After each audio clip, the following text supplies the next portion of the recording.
Hey, it's Matt. I've got another small watercolor. This is a 7 by 10 inch transparent watercolor of a female black-throated blue warbler who was visiting our yard a while back, and I got a lot of good photos of her, and she's just too cute not to do a painting of. So here she is.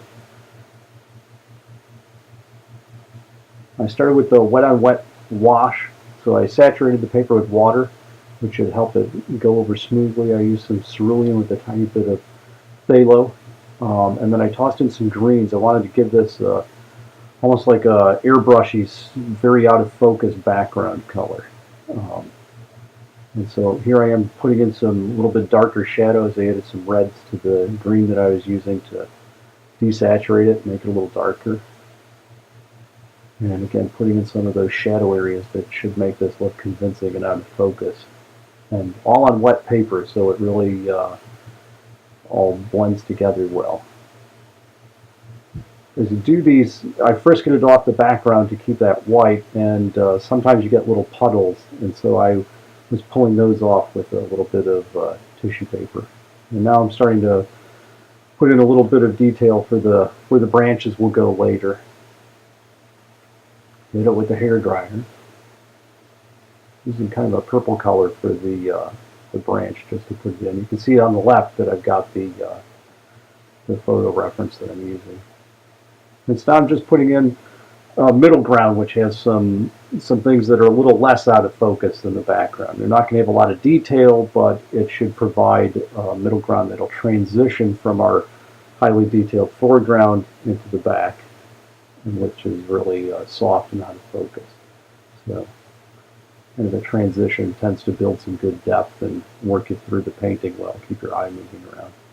So I'm just putting in a little bit of detail on some parts of the foliage to transition from that middle ground to the soft background. I think I'm using a number 4 round for this.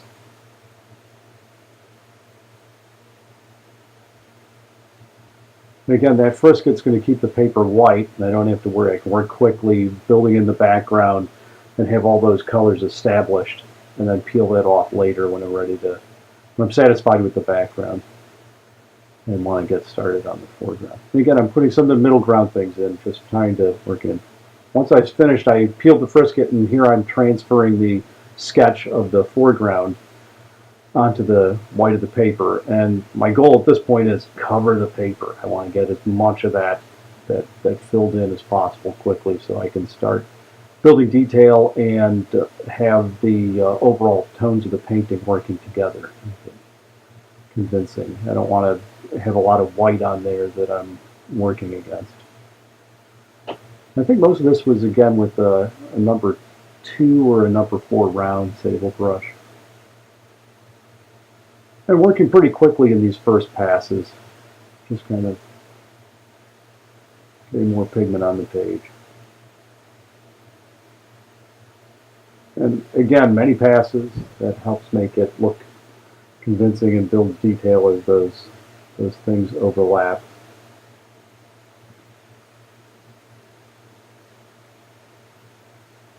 Someone had asked about potentially doing a at-speed video instead of the time-lapse, and I thought about it. My wife said it might be a good idea. Not in the end, I thought, oh gee, you know, to get anything at any level of completion, it takes so long. This painting is, the video is 8 minutes, 9 minutes, and the painting was about 8 or 9 hours, not including the drawing. So you can see that for every square inch, it takes a lot of time. I think people will be bored out of their skulls watching me, paint a leaf. Also, I don't really paint any one section at a time. I'll work a little here and a little there, and if I were doing something like a postage stamp, maybe that would be worth doing. But even these small paintings take so long, and I'm not sure it would be that instructive. So you can see that I spend a lot of time. You actually, there's a painting of a bird, but really you spend a lot more time on the foliage around the bird. The bird really doesn't take very long. It's all the detail and the rest of it that absorbs all of your time, and in the end makes it a more compelling painting, and it moves away from the bird on a stick painting.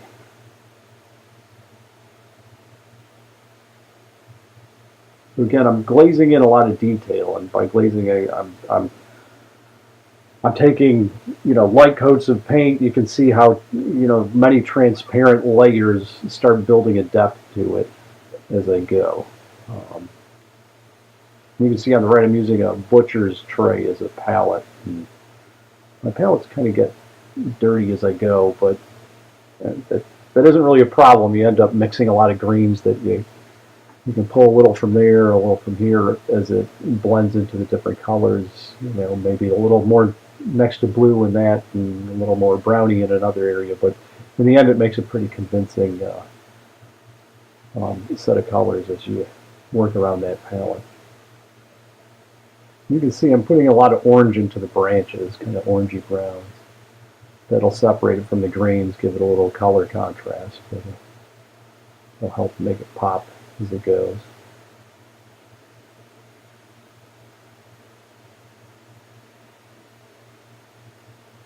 And these are, I think almost all of this is being done with a sharp number 2 brush.